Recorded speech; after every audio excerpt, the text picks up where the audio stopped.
आम सरकार आपण भितर कौन टे कहीदेले टिके मोहन सरकार बोली कहीदेले सेटा एका कथा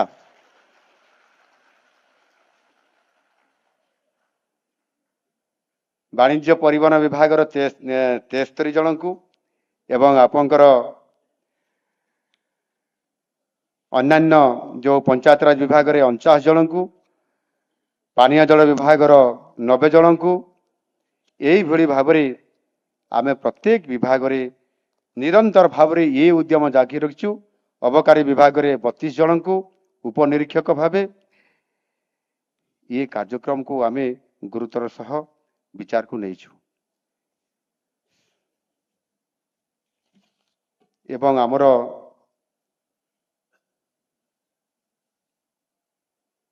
श्रम विभाग आमे श्रम विभाग केते 19 जन को एवं से भाव ये श्रम विभाग को मध्य आमे ताकू रुद्धिमंत करने आमे काम लागिछु।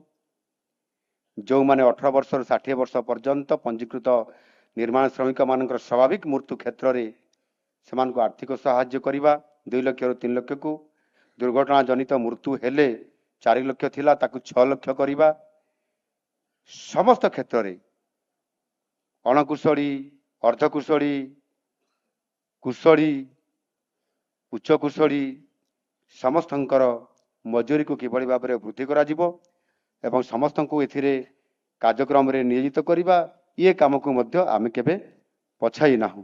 आज मु शेष रे एतिकी कहया पई मु चाहूची जे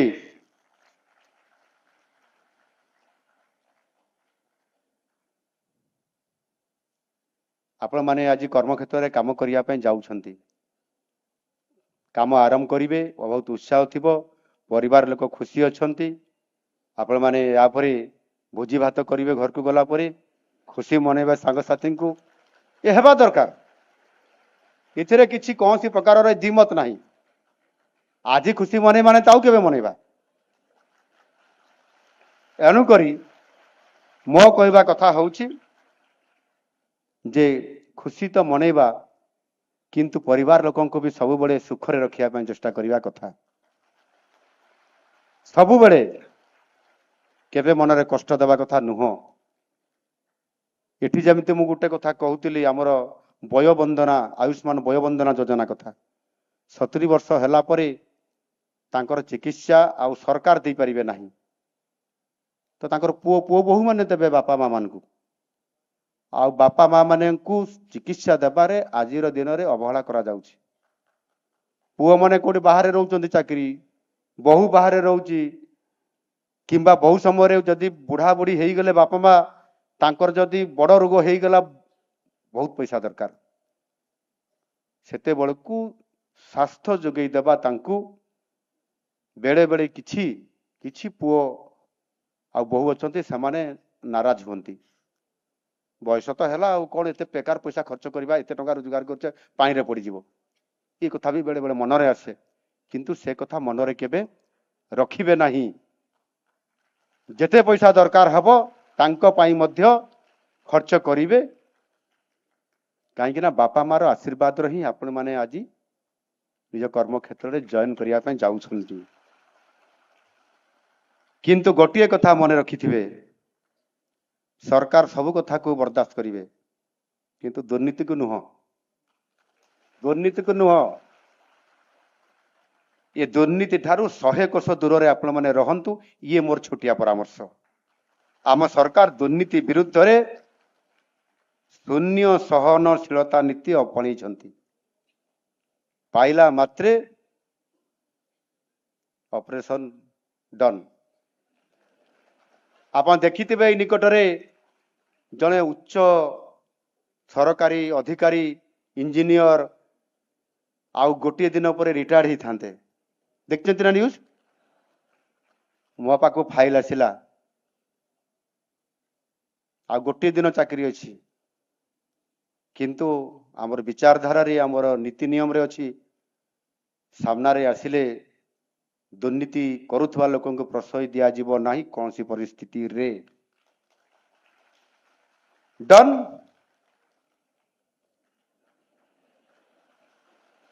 ଏଣୁକରି ମୁଁ ଆପଣମାନଙ୍କୁ ଖାଲି ଏତିକି ସାବଧାନ କରିବି, ଆମେ ସମସ୍ତେ ଦୁର୍ନୀତି ପ୍ରତି ବହୁତ ଦୂରରେ ରହିବା। ଇଏ ହେଉଛି ଆମର ଶୂନ୍ୟ ସହନଶୀଳତା ନୀତି ଭିତରେ ନିଶ୍ଚିତ ଭାବରେ ଆପଣମାନେ ବି ଆସିବେ, ଭଲରେ କାମ କରନ୍ତୁ, ସେବା କରନ୍ତୁ। ନିଶ୍ଚିତ ଭାବରେ ପ୍ରଭୁ ଜଗନ୍ନାଥ ଆପଣମାନଙ୍କୁ ଆଶୀର୍ବାଦ କରିବେ ଏବଂ ଆମେ ସମସ୍ତେ ଆପଣମାନେ କାଲି ଯେତେବେଳେ ସାଧାରଣ ଲୋକଟିଏ ଆପଣମାନଙ୍କର ପାଖକୁ ପହଞ୍ଚିବ ତାହାର କାମଟିଏ ପାଇଁ ଆଜି ବି ବହୁତ କଷ୍ଟ ଅଛି ଜୀବନ। ଗରିବ ଲୋକମାନେ, ସମସ୍ୟାରେ ଜର୍ଜରିତ ଥିବା ଲୋକମାନେ, ଯେଉଁମାନଙ୍କର ପୂର୍ବ ପଶ୍ଚିମ ଉତ୍ତର ଦକ୍ଷିଣ କେହି ନଥିବେ, କାଲି ଆସ, ମାସେ ପରେ ଆସ, ଦେଖିବା। ଇଏ କଥା, ଏ ଶବ୍ଦ ଗୁଡ଼ିକ ଯେମିତି ନ ଆସେ, ଠିକ ସମୟରେ ସେମାନଙ୍କୁ ନ୍ୟାୟ ଦେବା, ତାଙ୍କର କାମଟିଏ କରିଦେବା, ଏ କଥାକୁ କେବେ ହେଲେ ଭୁଲିବେ ନାହିଁ। ଅନେକ ସମୟରେ ସେ କଥା ଯେତେବେଳେ ମୁଁ ମୋର ମୁଖ୍ୟମନ୍ତ୍ରୀ ଅଭିଯୋଗ ପ୍ରକୋଷ୍ଠରେ ମାନ୍ୟବର ମନ୍ତ୍ରୀମାନଙ୍କ ସହିତ ବସିକରି ଯେତେବେଳେ ଆମେ ଅଭିଯୋଗ ନେଉଛୁ, ଇଏ କଥା ବି ସେଇ ଗରିବ ଲୋକମାନେ କହୁଛନ୍ତି ଆମର କାମ ହେଉନାହିଁ ବୋଲି। ଆପଣମାନେ କେବେ ବି କୁଣ୍ଠାବୋଧ କରିବେ ନାହିଁ, ଏ କଥାକୁ ସଂକଳ୍ପ ନେଇକରି ଯାଆନ୍ତୁ। ଆଉ 2036 ମସିହାରେ ଯେଉଁ ସମୃଦ୍ଧ ଓଡ଼ିଶା ହେବାର ଲକ୍ଷ୍ୟ ରଖିଛି ଆମ ସରକାର, 2036 ମସିହା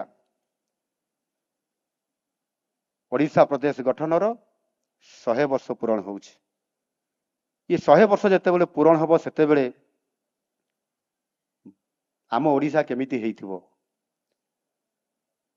ଆମେ ସ୍ୱପ୍ନ ଦେଖିବା ଆରମ୍ଭ କରିବା କଥା, ପ୍ରସ୍ତାବ ଦେବା କଥା ଯେ ଏଭଳିଆ ଓଡ଼ିଶାଟା ହେଇଥିବା କଥା, ସ୍ମାର୍ଟ ହେଇଥିବା କଥା, ଡିଜିଟାଲ ପୁରା ହେଇଥିବା କଥା, ସମସ୍ତେ ରାସ୍ତା ଘାଟ, ପାଣି, ମେଡିକାଲ, କଲେଜ, ସ୍କୁଲ ସବୁ ବହୁତ ବଢ଼ିଆ ହେଇଥିବା କଥା। ଏମିତି ଆମେ ବହୁତ ଭାବୁଥିବା, ଭାବିବା ଆଉ କାର୍ଯ୍ୟକାରୀ କରିବା, ତା ଭିତରେ ଆମକୁ ସମୟ ଦିଆଯାଇଛି। ଆଜି ଭିଜନ ଡକ୍ୟୁମେଣ୍ଟ 2036 ଆଜି ଆମେ ତିଆରି କରିଛୁ। 3,02,000 ଲୋକ ପ୍ରସ୍ତାବ ଦେଇଛନ୍ତି ଯେ ଓଡ଼ିଶା ନୂଆ ଓଡ଼ିଶା ହେବ, ସମୃଦ୍ଧ ଓଡ଼ିଶା ହେବ, ବିକଶିତ ଓଡ଼ିଶା ହେବ। ଆଉ ଆମେ ସମସ୍ତେ ସେଥିରେ ମିଳିମିଶିକି ସରକାର ସହିତ ଆପଣମାନେ ମିଶିକରି ଏ କାମରେ ଭାଗିଦାରୀ ହୁଅନ୍ତୁ। ମୋଦିଜୀ ସମ୍ଭାବନାର ରାଜ୍ୟ ହିସାବରେ ଆମକୁ ବହୁତ ଭଲ ପାଉଛନ୍ତି ଏବଂ 2047ରେ ସେ ଯେଉଁ ସଂକଳ୍ପ ରଖିଛନ୍ତି ବିକଶିତ ଭାରତ ଗଠନ କରିବା। ଆଜି ଅର୍ଥନୈତିକ ଦୃଷ୍ଟିକୋଣରୁ ଭାରତ ବିଶ୍ୱରେ କେତେତମ ରାଷ୍ଟ୍ର ହେଲା?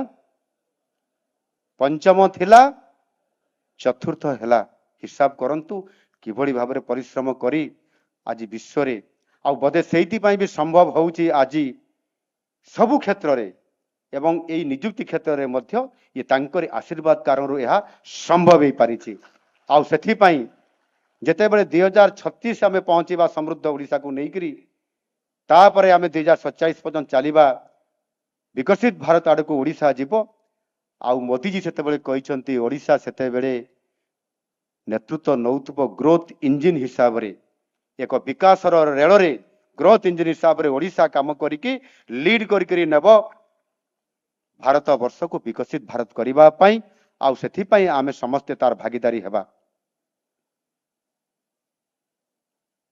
ଶେଷରେ ଏଠି ଯେତେବେଳେ 30 ଜଣ ଆମର ଭାଇ ଭଉଣୀ ମାନେ ଆସିକରି ତାଙ୍କର ନିଯୁକ୍ତି ପତ୍ର ନେଲେ, ତା ଭିତରୁ ଅଧିକାଂଶ ଭାଇ ଭଉଣୀମାନଙ୍କୁ ମୁଁ କହିଛି ଏକ ପେଡ ମା କେ ନାମ, ଗୋଟିଏ ଗଛ ମା ପାଇଁ।